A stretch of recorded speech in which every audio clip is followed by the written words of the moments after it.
Shalom. This is a good one. I got an email from Alan asking me to explain. He says, some people are telling me that we're no longer bound by the law. What does this mean? And I'm telling you, this is a tough one to, it's not so tough to explain, but it's tough to get through to people's heads.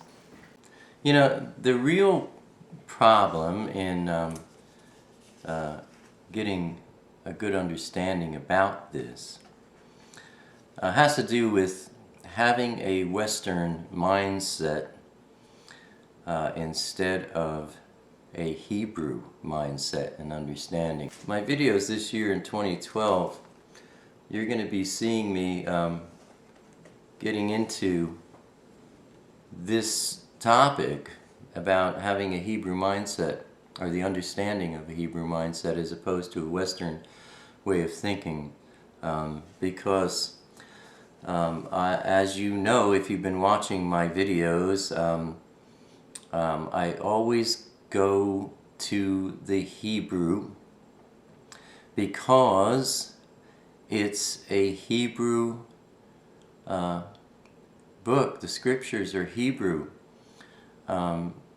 Our Father has given us the book of life, the scriptures, and it's all written in Hebrew, and I'm telling you, there is such a blessing to be had by getting a grip on this, and I'm going to be getting into it more and more. But, you know, there's a little taste of it right here. The Western way of thinking, everything is either or. I'm right by proving you wrong. And that's not the way that the scriptures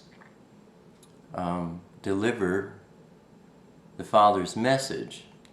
Hebrew way of thinking is very broad, very large, and all the scriptures, there's 4 levels of interpretation to any doctrine in the scriptures, and you know, I'll get into that more so. But the problem here with this bit about, are we under the law, are we saved by grace, you know, which is it, what's going on?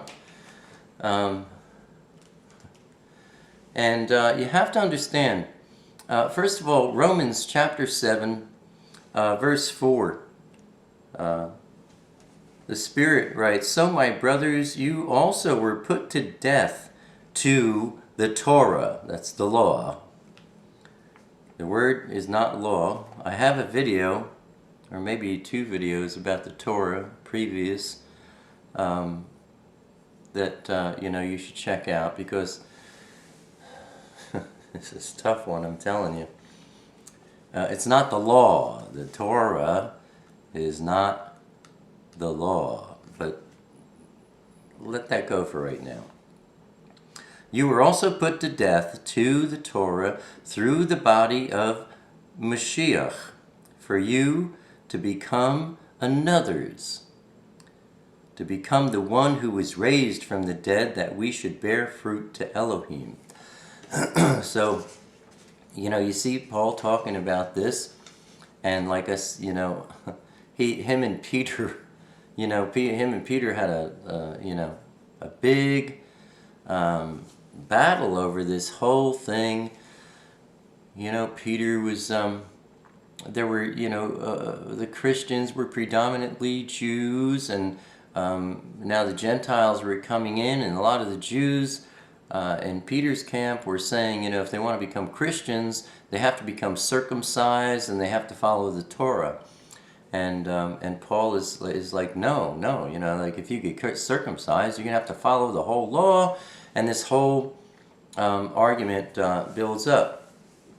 And a lot of it, even back then, was going on for the same reason, that this Western way of thinking had invaded the mindset of everyone, and, you know, specifically the Hebrews, the Jews. And you know, this Western mindset goes back a couple of hundred years BC, because if you take any culture that has their own language and you change their language, you will change their culture. And that's why I want to get into a lot of videos this year about understanding the ancient Hebrew. And you see, you know, my point was a couple hundred years before Christ, Greek was the predominant language, so they were learning Greek. And they started corrupting their understanding. For example, the word Torah. The word Torah means, most literally, the journey. And Torah is teachings. They're not laws. They are instructions. All of the Father's commandments are instructions. They're not laws, like if you don't do this, you're going to get punished. No, they're instructions like, here's the way to stay on the path and to find prosperity, physically, mentally, spiritually, materially. This is the way. Well, with the Western mindset, having invaded things through the Greek language, Torah no longer meant instructions, it meant laws. And they started getting into works. And, you know, of course the Father knew this. And one of the things he was showing them is, if you try and do this by your own strength, you're missing the whole point. These are my instructions of how to stay on my path, says Elohim. But they started taking it on the basis of, if I do this, I'm going to create my own path. And, you know, I'm going to make myself righteous.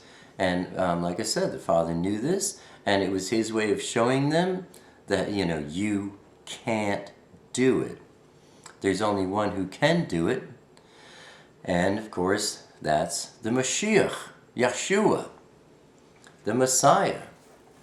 And, you know, that's what Paul is saying here in Romans chapter 7, verse 4 and on. Let's take a peek at 1 John. And we're going to look at chapter 2, verses 3 through 6. In the HalleluYah Scriptures, it reads, "And by this we know that we know him, if we guard his commands. The one who says, I know him, and does not guard his commands, is a liar, and the truth is not in him. But whoever guards his word, truly the love of Elohim has been perfected in him. By this we know that we are in him. The one who says he stays in him ought himself also to walk even as he walked." Now some people try and say, oh, you know, there's a difference between the commandments of Yeshua and the commandments of Moses. And, you know, what they're saying here, like we just read, the one who says, I know him and doesn't guard his commands is a liar and the truth isn't in him. Oh, they're not talking about the commandments of Moses. They're talking about the commandments of Yeshua. And he broke it down to just 2 commandments. If you love Yahweh, your Elohim, with all your heart, mind, body, soul, and strength. And the 2nd commandment, love your neighbor as you love yourself. On these 2, all the others hang, and of course that's true. But he wasn't saying, look, I'm eliminating all 613 commandments. from Moses and replacing them with these two. You can't separate. And here we go with the Western mindset. It's either or. No. It's much deeper than this. And we all have to learn how to adjust our way of thinking. And honestly, that's what I hope to try and do for myself and help you do it with me this year in my future videos. Starting with this one, I guess. The commandments of Moses versus the commandments of Yeshua. Please. Who gave Moses those commandments? Yeshua did. Yahweh. Elohim. Those aren't the commandments of Moses. You can't separate them. Elohim is the same today, yesterday, tomorrow. He doesn't change.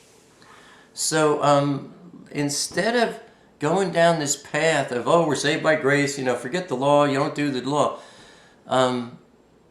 Be careful. I mean, that's as dangerous and that is as harmful as it is to say you have to obey all the commandments, on and on and on and on, all 613 of them. Some people say, do you obey all the commandments? No. Some of the commandments are concerning women in their menstrual period. I don't think I have anything to do with that. That's just for starters. But, there are those, we have to do this, we have to do that, you can't do this, you can't do that. And yeah, I mean, there's truth in that. Stay away from that because you get caught up in works.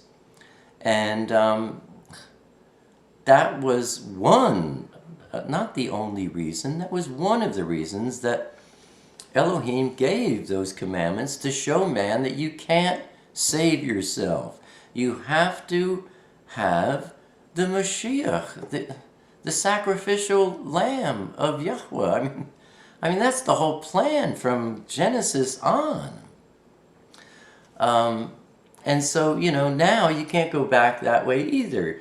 Yes, it's true, we're not under the law, but, you never were in that sense. You have to understand it. Now, there's another thing that was going on at this time with Paul and Peter in this trouble about, we're not under the law anymore, give it up, we're under grace, open up to a new idea. The Messiah came and he did his thing. Hello.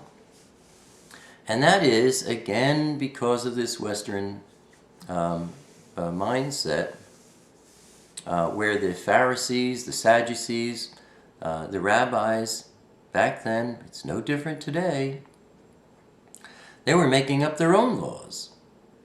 And even today, the rabbis will say that they make up their own laws and Yahweh himself has to obey them because, check this out, since the Father gave rabbis the rights to make laws, then he himself has to obey them. Because he gave them the right to make laws, they make laws, then they are laws, and the laws must be obeyed even by the Father. Now, that to me is certifiable insanity. But they do that because ego, flesh. But anyway, and one great example of how ridiculous it is, the rabbis have laws. When you get up in the morning and you put on your shoes, be careful. You have to put on your right shoe first. Don't tie it. Just put on your right shoe. Then you put on your left shoe. Then you tie your left shoe, and then you tie your right shoe. Now, I don't know. If you don't do this, you're going to go to hell? Personally, I really don't know. I wouldn't be surprised if that's what they think. But, you know, this stuff was going on too, and they were getting caught up in laws that are not in the Word. So that's a part of all this too. Now, you know, the real thing that I want to try and deliver in this video is that, yes, we are no longer bound by the law. We are now saved by grace, because before the Mashiach, there was no grace. He didn't come and do his work yet. But I think it's a mistake to say before that you were bound by the law as if the law made you clean. I mean, you know, it didn't. They went through all that stuff, and every year they had their routines of, you know, slaughtering tens of thousands of sacrificial lambs and paying for their sins. You know, were their sins paid for? No. Abba was the Torah. Those weren't, he was teaching them about the sacrificial lamb that would pay for the sins. And you know, really,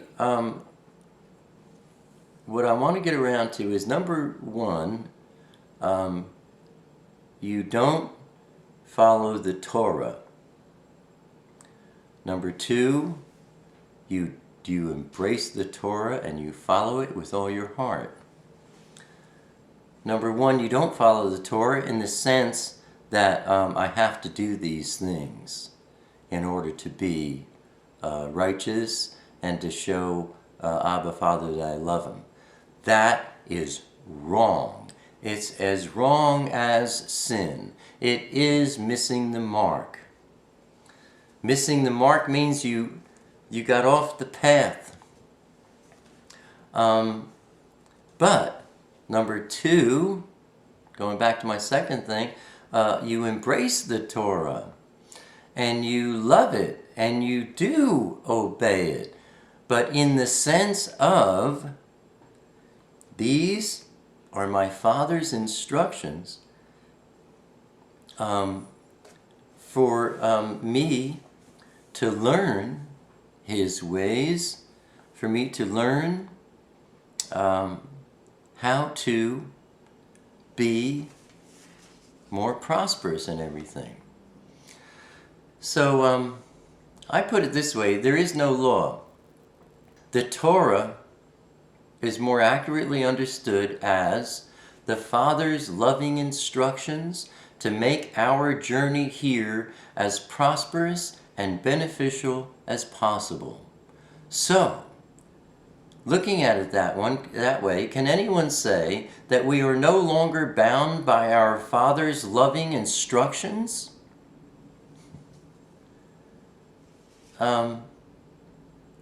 Not without revealing ignorance. They aren't laws. And, you know, this was what Paul was trying to explain, you know. Stop doing this thing in the flesh. Stop trying to get to the kingdom by your own works.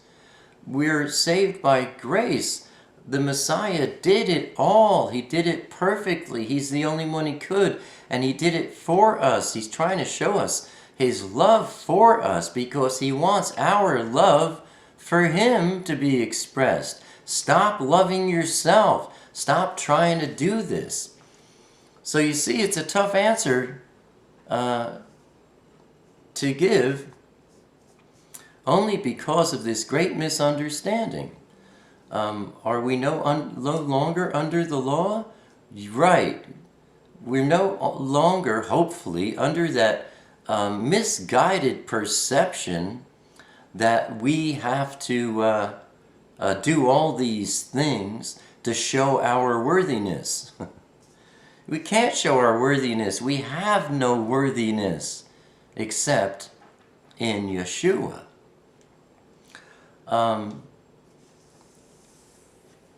Rather, let's try and understand that Torah does not mean law, and try and embrace our Father's loving gift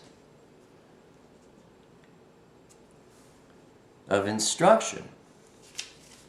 Book of John, chapter 14, verse 15. Yeshua speaking, he says, "If you love me, you shall guard my commands."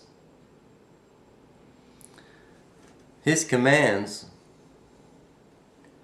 go back to the commands given to Moses. Where did Moses get those commands? Don't tell me the commands of Moses need to be thrown aside for the commands of Yeshua, because Yeshua, Yahweh, is the one who gave Moses those commands. And they are eternal, because the Father doesn't change. Matthew chapter 5, verse 17, Yeshua says, "Do not think that I came to destroy the Torah or the Nevi'im." Do not think I came to do away with the law or the prophets. I did not come to destroy, but to complete. All those things before the Messiah were lessons about the Messiah, so that when he came and he did them, he would be recognized. But he came, he did them, and he wasn't recognized because everybody's thinking was all askew.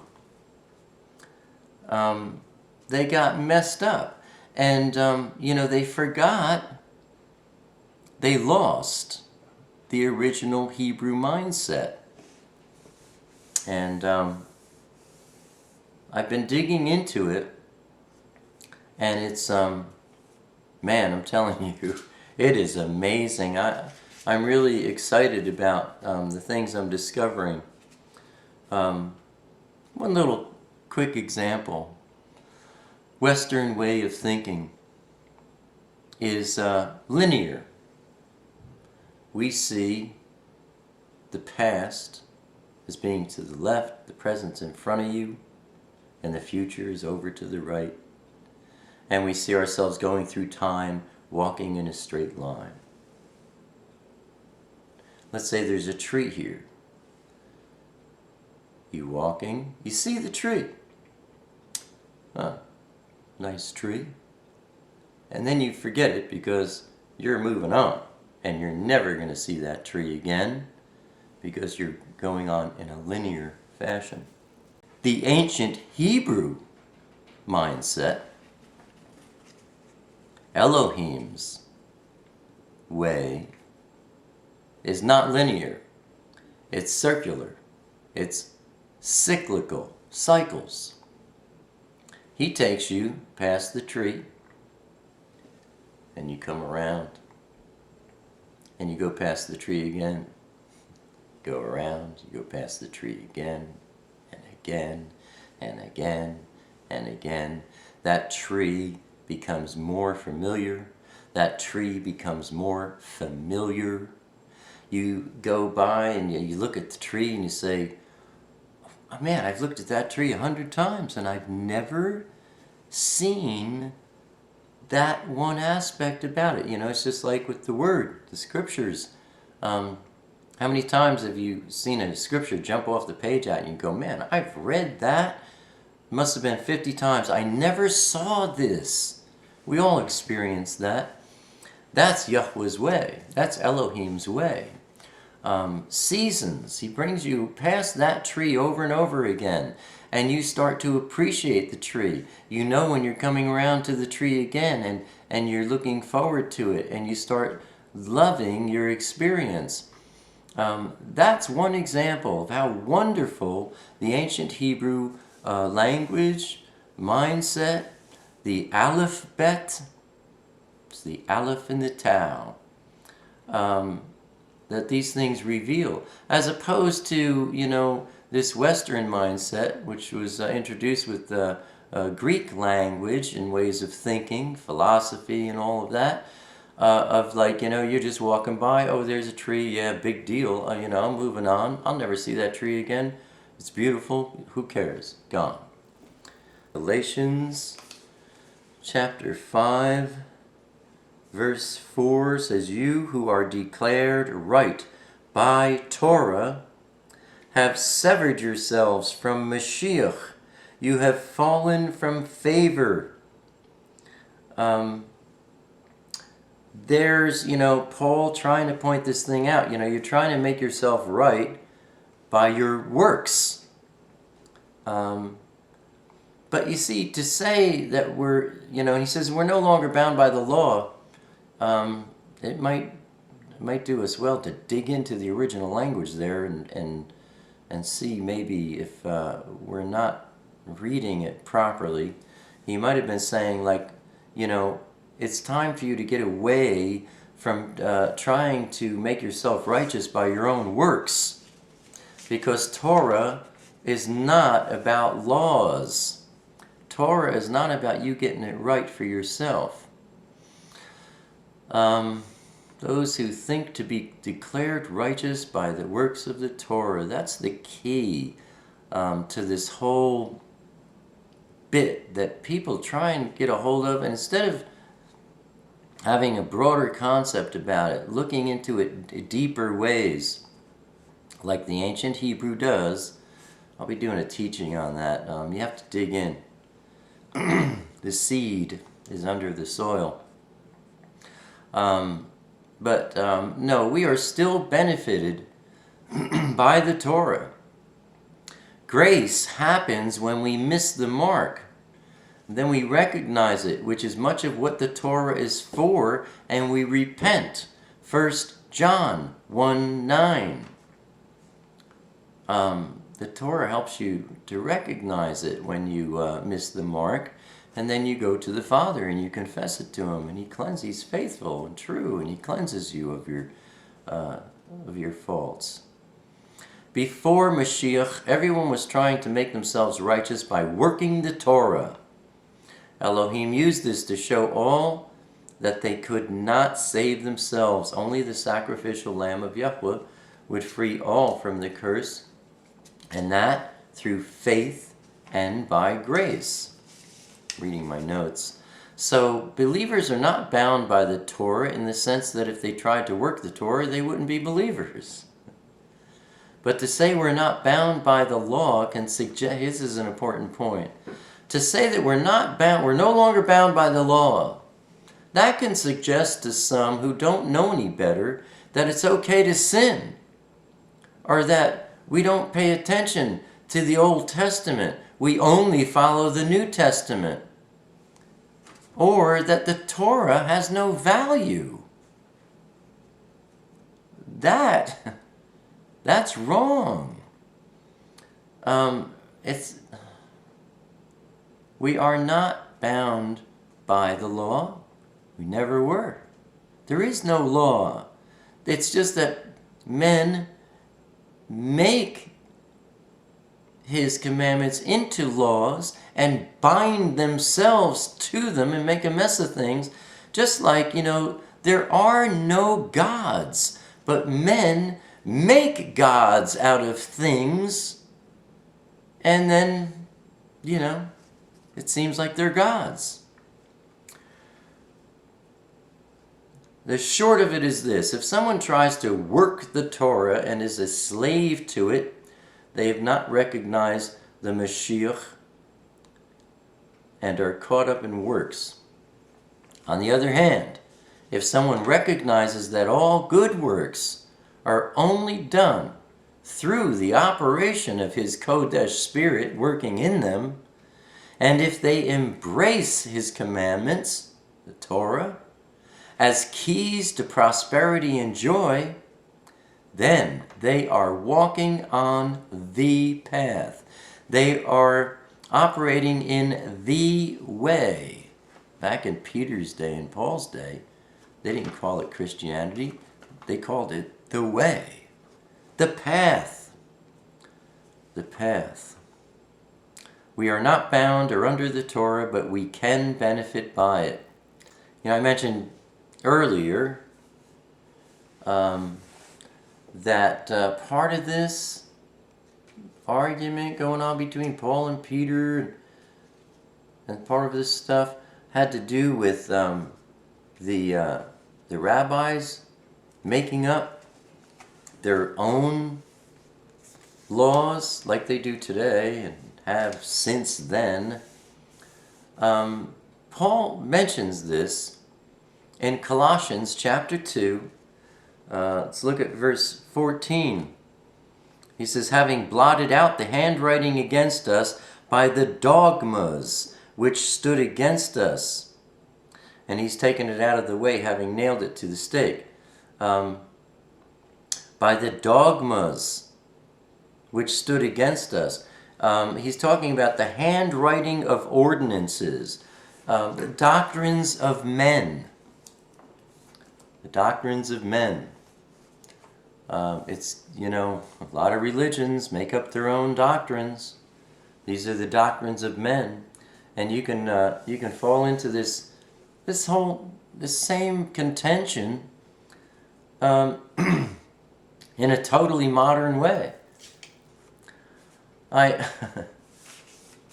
hope I answered your question, Alan. Like I said, this is a very difficult subject to clarify for those who don't want to listen. You also wrote, are we still to celebrate the festivals and new moons?